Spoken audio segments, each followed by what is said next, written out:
नमस्कार दोस्तों, जीके संसार में आप सभी का स्वागत है। आज हम सब रसायन विज्ञान यानी केमिस्ट्री से जुड़े क्वेश्चंस को करेंगे और इस सेशन में जो हम क्वेश्चंस करेंगे उन सभी क्वेश्चंस को आपको ध्यान से देखना है, क्योंकि ये सारे क्वेश्चंस जो है एसएससी के विभिन्न परीक्षाओं में, जैसे कि SSC CGL, SSC CHSL, SSC MTS, SSC sub inspector, इन सभी में पूछे जा चुके हैं और प्रीवियस ईयर क्वेश्चंस हैं एक तरह से आपके लिए।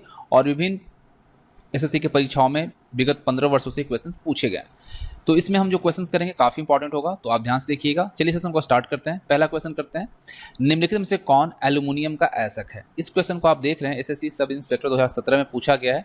इसके लिए आपको 4 ऑप्शन मिले हैं: गलेना का साधारण कच्चा सीसा, क्रायोलाइट, सिनाबार और सिंधा नमक।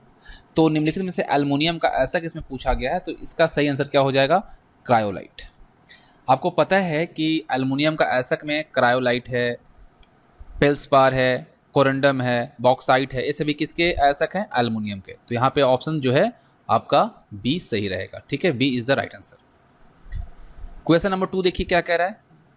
क्वेश्चन नंबर 2 कह रहा है, निम्नलिखित में से किस गैस का रिसाव भोपाल गैस त्रासदी के समय हुआ था। आपको पता है कि 1984 में हुआ था भोपाल गैस त्रासदी, और इस प्रश्न को भी एसएससी सब इंस्पेक्टर 2017 में पूछा गया था। ऑप्शन है मिथाइल आइसोसाइनाइड, सोडियम आइसोथियोसोनाइट, या फिर नाइट्रोजन आइसोथियोसोनाइट, या पोटेशियम आइसोथियोसानाइट। कौन सा यहाँ पे ऑप्शन सही होगा? तो methyl isocyanate is the right answer. ठीक है, methyl isocyanate is the right answer. ठीक है, और ये जो हादसा हुआ था 2 से 3 दिसंबर 1984 में हुआ था। ठीक है, भोपाल स्थित जो यूनियन कार्बाइड नामक कारखाना जो है वहाँ पर यह हादसा हुआ था, और इस गैस का उपयोग जो है मेनली कीटनाशक रसायन बनाने में किया जाता था। ठीक है, क्वेश्चन नंबर 3 है, निम्नलिखित में से सबसे कमजोर बंध यानी बॉन्ड कौन सा है। सबसे कमजोर बॉन्ड अगर इसमें देखा जाए तो कौन सा है?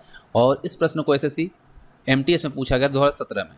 एकल बॉन्ड यानी एकल बंध, दोहरा बंध, तिहरा बंध या हाइड्रोजन बंध। कौन सा इसमें सबसे कमजोर बंध है, सबसे वीकर बॉन्ड है? तो यहाँ पे क्या हो जाएगा? हाइड्रोजन बंध।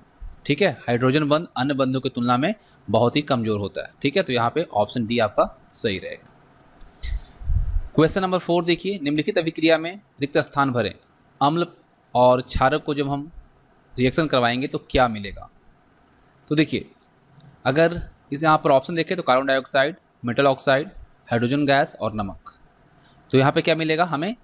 यहाँ मिलेगा नमक। कैसे? देखिए, अम्ल और क्षारक है। ठीक है, तो अम्ल H2SO4 प्लस 2NaOH को जब हम रिएक्ट करवाएंगे तो क्या मिलेगा?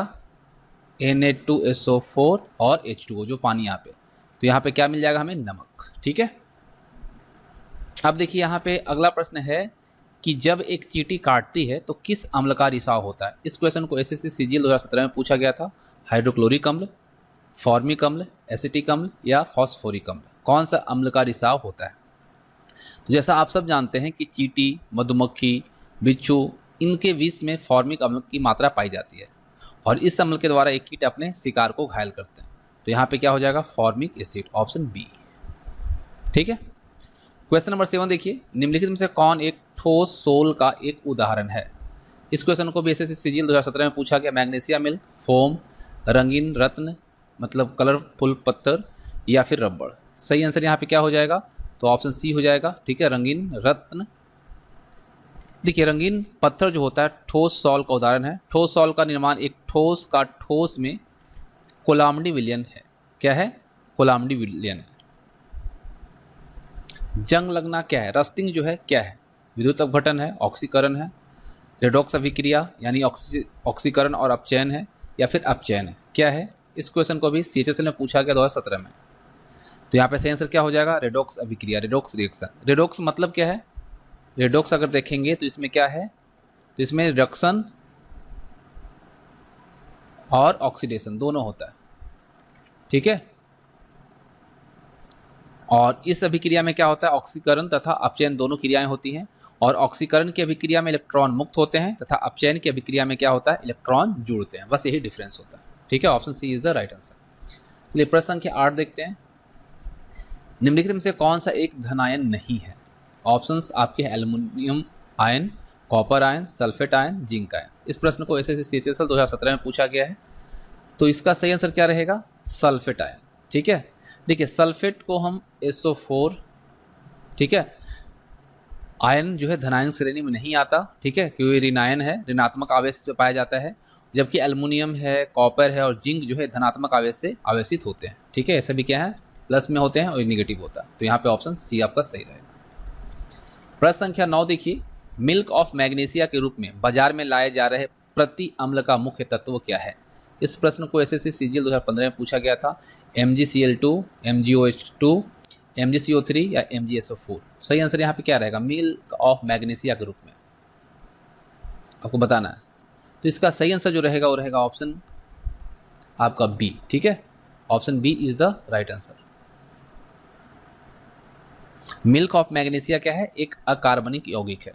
मिल्क ऑफ मैग्नीशिया का रासायनिक सूत्र अगर देखें तो क्या होता है? Mg का OH का होल 2। ठीक है, यही होता है। और इसे मिल्क ऑफ मैग्नीशिया इसलिए कहा जाता है क्योंकि यह जल में घुलकर दूध की जैसा दिखाई पड़ता है। MgCl2 जो आप यहाँ पर देख रहे हैं, MgCl2 मैग्नीशियम क्लोराइड कार्बोनेट का रासायनिक सूत्र है और यह एक अकार्बनिक यौगिक है। वहीं अगर हम MgCO3 देखें तो ये क्या है? मैग्नीशियम कार्बोनेट का रासायनिक सूत्र है। और MgSO4 जो है ये क्या है? ये आपका मैग्नीशियम सल्फेट का रासायनिक सूत्र है। ठीक है,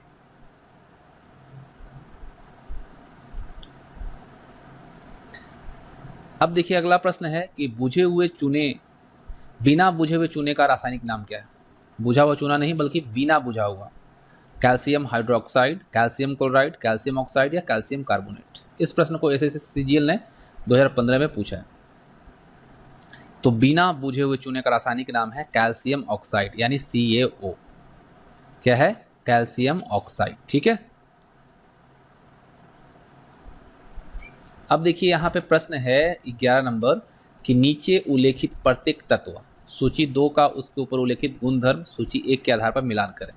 एक गुणधर्म सूची 1 है, इधर तत्व दिया गया। इस प्रश्न को ऐसे CGL 2015 में पूछा है तो आपको बताना। तो अगर यहाँ पर देखेंगे तो एक गहरा लाल तरल, ये क्या है भाई?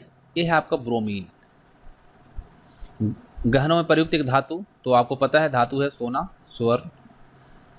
पूर्णतः अक्रिय गैस, तो कौन सा है भाई? वो है नियोन। और एक प्रतिघाती धातु जो जल में विस्फोटित होता है वो है आपका सोडियम। ठीक है, तो यहाँ अगर सही क्रम हम देखें तो A का 2 कहाँ पे है? बस ज़्यादा दिमाग नहीं लगाना है, यहाँ पे option D is the right answer. प्रश्न संख्या 12 देखिए, वे कौन सी 2 धातुएं हैं जो सिल्वर रंग की नहीं होती? एसएससी CHSL 2015 में पूछा हुआ प्रश्न है। तो इसका सही आंसर हो जाएगा तांबा और सोना। इनका कैसा होता है? सिल्वर कलर का नहीं होता बल्कि कैसा होता है? गोल्ड, पीला कलर का होता है ना, पीला कलर का होता है। बाकी सब सिल्वर कलर के होते हैं। तो यहाँ पे option A is the right answer. चलिए प्रश्न संख्या 13 करते हैं। प्रश्न संख्या 13 देखिए, एसएससी CHSL 2015 में पूछा हुआ प्रश्न है, द्रव्यमान संख्या किसका योग है? इलेक्ट्रॉन और न्यूट्रॉन का, केवल प्रोटॉन का, इलेक्ट्रॉन और प्रोटॉन दोनों का, या प्रोटॉन और न्यूट्रॉन का? द्रव्यमान संख्या देखिए, नाभिक में स्थित प्रोटॉन और न्यूट्रॉन की संख्या के योग को द्रव्यमान संख्या कहा जाता है। इतना आपको आता है।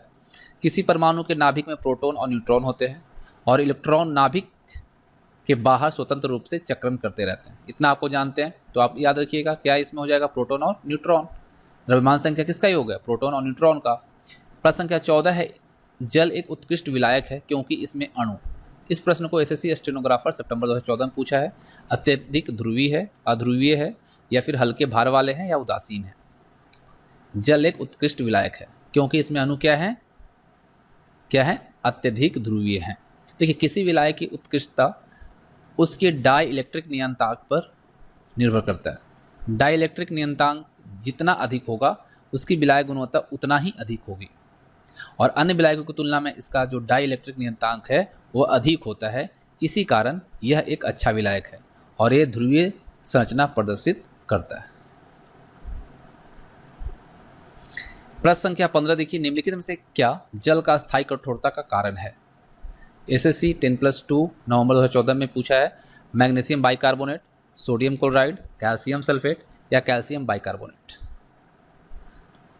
तो जल का स्थायी कठोरता किसके कारण है?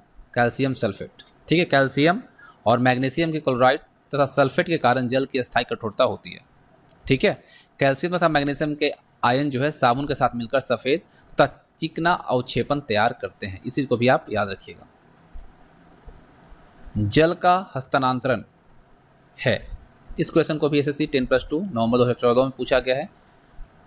अपसुघटित, ससुघटित, ए और बी दोनों या उपरोक्त में से कोई नहीं। जल का स्थानांतरण क्या है? तो यहाँ पे है आपका सी, ए और बी दोनों। असुघटित और सुसंगठित जो है दोनों प्रकार का स्थानांतरण जल द्वारा होता है और यह प्रक्रिया जो है पादपों में पाई जाती है। ठीक है, किसमें? पादपों में। प्रश्न संख्या 17 है, रेडियो कार्बन काल निर्धारण किसकी आयु का आकलन करने के लिए प्रयुक्त किया जाता है? इस प्रश्न को एसएससी सीजीएल जुलाई 14 में जो हुआ पेपर उसमें पूछा गया था। मृदा, स्मारक, जीवाश्म यानी फॉसिल्स या चट्टानें। तो इस प्रश्न का करेक्ट आंसर बिल्कुल आपको पता है, जीवाश्म। ठीक है, ऑप्शन यहाँ पे सी जो है सही रहेगा। जीवाश्मों की आयु निर्धारण जो होता है रेडियो कार्बन के द्वारा किया जाता है और कार्बन रेडियो एक्टिव C14, क्या C14 जो है इसका प्रयोग किया जाता है। प्रश्न संख्या 18 देखिए, नाभिकीय बल है। नाभिकीय बल क्या है? लघु परासी प्रतिकर्षी बल है, लघु परासी आकर्षण बल है, दीर्घ परासी प्रतिकर्षी बल है या दीर्घ परासी आकर्षक बल है। जुलाई सीजीएल का 2014 का पेपर में आया हुआ प्रश्न है। तो ये क्या है भाई? लघु परासी आकर्षण बल है। लघु परासी आकर्षण बल एक प्रकार का नाभिकीय बल है और ये बल जो है नाभिकीय घटकों को एक दूसरे से जोड़े रखता है। यह बल प्रोटॉन और प्रोटॉन के मध्य लगने वाला जो वैद्युत प्रतिकर्षण बल होता है उसके उल्टा होता है, विपरीत होता है। प्रश्न संख्या 19 देखिए, निम्नलिखित में से कौन सा एक नाइट्रोजनीय उर्वरक नहीं है? इसे सीजीएल 2014 का पेपर में आया हुआ प्रश्न है। Ammonium sulphate, urea, ammonium nitrate, super phosphate. तो यहाँ पे सही आंसर क्या हो जाएगा? Super phosphate. ठीक है, सुपर फॉस्फेट का प्रयोग फास्फोरस की पूर्ति हेतु किया जाता है और इसके द्वारा नाइट्रोजन की पूर्ति नहीं होती है। ठीक है, यहाँ पे ऑप्शन आपका डी करेक्ट रहेगा। प्रश्न संख्या 20 देखिए, धातु की शुद्धता का निर्धारण किसकी सहायता से किया जा सकता है? ऐसे सीपीओ जुलाई 2014 के पेपर में आया हुआ प्रश्न। पास्कल नियम, बॉयल नियम, आर्किमिडीज का सिद्धांत, द्रव्यमान संरक्षण का सिद्धांत। तो यहाँ पे सही आंसर क्या होगा? आर्किमिडीज का सिद्धांत। आर्किमिडीज का सिद्धांत क्या है? आप सबको पता है कि धातु की शुद्धता का निर्धारण हम इसके द्वारा करते हैं, आर्किमिडीज के सिद्धांत के द्वारा करते हैं, क्योंकि किसी पदार्थ की उत्प्लावनता जो होती है उसके डेंसिटी यानी घनत्व पर निर्भर करती है, उत्प्लावन। ठीक है, तो यहाँ पे प्रश्न संख्या 21 कह रहा है, निम्नलिखित में से कौन सी संख्या इलेक्ट्रॉन की अधिकतम संख्या है जो एम सेल में मौजूद रह सकती है? इस प्रश्न को एसएससी सीपीओ 2014 के पेपर में पूछा गया है। ऑप्शन से 2, 8, 18, 32। तो देखिए यहाँ पे दिया गया कोष जो है वो क्या है? एम है। ठीक है, और इसमें कक्षा कितनी है? 3। तो यहाँ पे एक कोष में उपस्थित इलेक्ट्रॉनों की अधिकतम संख्या जो है, सूत्र अगर इसका देखें तो 2 इन स्क्वायर होता है। तो यहाँ पे 2 × 3 का स्क्वायर यानी कि 3 × 9 और 2 गुना करेंगे तो कितना हो जाएगा? 18। यानी कि इसमें अधिकतम कितना? 18 रह सकता है। ठीक है, एक कोष में उपस्थित इलेक्ट्रॉनों की अधिकतम संख्या का सूत्र है 2 n स्क्वायर। ठीक है, जहाँ n जो है वो क्या है? कक्षा संख्या या ऊर्जा स्तर सूचकांक है। चलिए अगला प्रश्न करते हैं। अगला प्रश्न संख्या 22 है जो कि काफ़ी इंपॉर्टेंट है। निम्नलिखित में से कौन सा रासायनिक अभिक्रिया नहीं है? इसको एसएससी सीजीएल ने पूछा है 2014 में कि यहाँ पे रासायनिक अभिक्रिया नहीं है। कागज का जलना, भोजन का पचना, पानी का भाप में बदलना या कोयले का जलना। यहाँ पे सही आंसर क्या रहेगा? पानी का भाप में बदलना। ये क्या है? रासायनिक अभिक्रिया नहीं है। कैसे नहीं है? देखिए, रासायनिक अभिक्रिया में क्या होता है? किसी पदार्थ का परिवर्तन अस्थायी रूप से होता है, उसे पुनः मूल रूप में नहीं लाया जा सकता। जैसे कि दूध का दही बनना, पानी का भाप बनना, भाप का पानी बनना, यह भौतिक अभिक्रिया है। ठीक है, ये क्या है? भौतिक अभिक्रिया। इसका दूध का दही बनना, पानी का भाप बनना तथा भाप का पानी बनना, ये सभी क्या है? भौतिक अभिक्रिया। लेकिन यहाँ पे जो आपको पूछा है, ये पानी का भाप में बदलना क्या है? भौतिक है, ना कि रासायनिक अभिक्रिया है। दूध की शुद्धता किससे मापी जाती है? तो आप सबको पता है, लैक्टोमीटर से। किससे? लैक्टोमीटर। ठीक है, प्रश्न संख्या 24 है। निम्नलिखित में से कौन सा कार्बन का एक रूप नहीं है? इसे सीजीएल का पेपर का प्रश्न है। काजल, हेमेटाइट, ग्रेफाइट, चारकोल। तो यहाँ पे सही आंसर क्या हो जाएगा? देखिए काजल, ग्रेफाइट, चारकोल ये कार्बन के ही रूप है, ठीक है। काजल, ग्रेफाइट, चारकोल ये क्या है, कार्बन के रूप है, लेकिन हेमेटाइट क्या है, लोहे का ऑक्साइड है। तो यहाँ पे सही आंसर ऑप्शन बी रहेगा।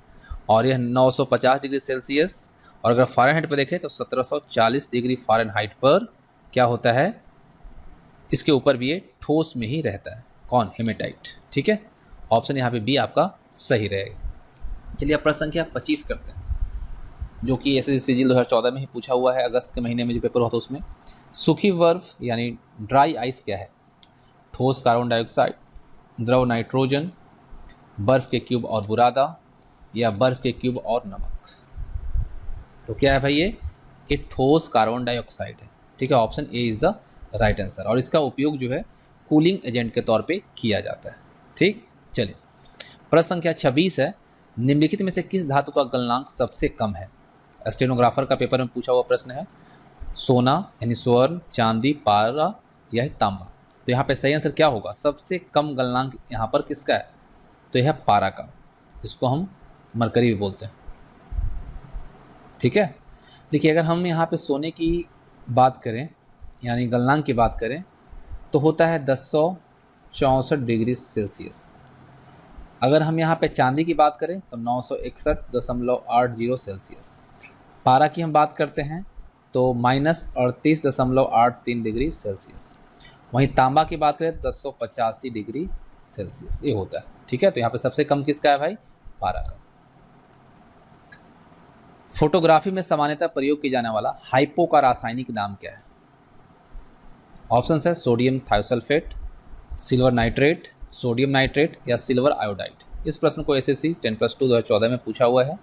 तो यहाँ पे सही आंसर क्या हो जाएगा, सोडियम थायोसल्फेट। इसको हम सब सोडियम हाइपोसल्फाइड के तौर पर भी जानते हैं। इसका फॉर्मूला अगर देखें तो Na2H2O3 होता है, ठीक है। फोटोग्राफर द्वारा विकसित नकारात्मक और प्रिंट को ठीक करने के लिए इसका यूज किया जाता है। यह फिल्म पर लेपित चांदी के लवण के हिस्से को भंग करके कार्य करता है, जो प्रकाश के संपर्क में आने से भी अपरिवर्तित रहता है, ठीक है। अब देखिए एक प्रश्न है, काफ़ी आसान है कि श्वेत फास्फोरस सामान्यतः किसके अंतर्गत रखा जाता है। एसएससी 10+2 का पेपर में आया हुआ प्रश्न है, ग्लिसरीन, मिट्टी का तेल, अल्कोहल और जल।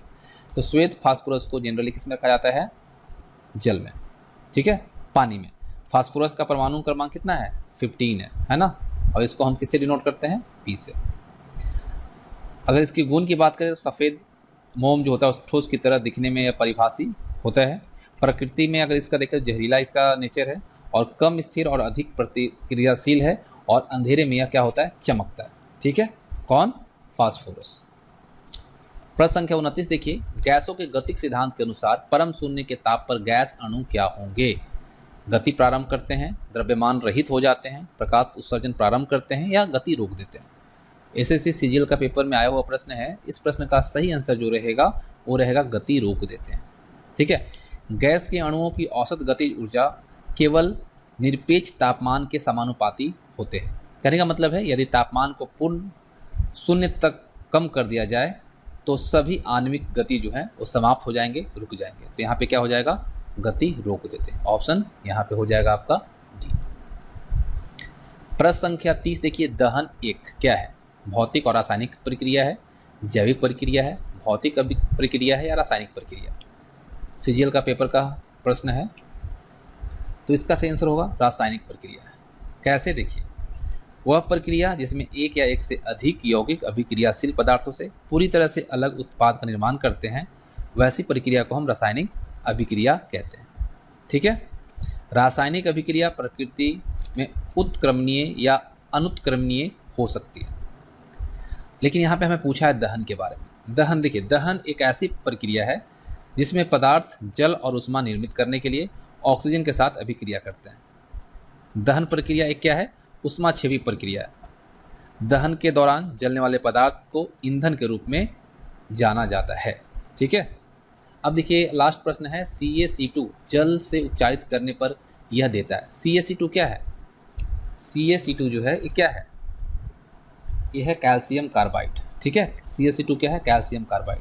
और जब ये जल से उपचारित होता है तो ये देता है एसिटिलीन। क्या देता है, acetylene. Option D is the right answer. ठीक है, एसिटिलीन यानी कैल्शियम कार्बाइड जल के साथ अभिक्रिया करता है तो एसिटिलीन गैस देता है। ठीक है, देखिए इसको अगर हम रिएक्शन करवाते हैं CaC2 प्लस H2O तो ये मिलता है CaO प्लस C2H2 और ये रिलीज होता है। ठीक है, तो ये आपका सही आंसर रहेगा एसिटिलीन।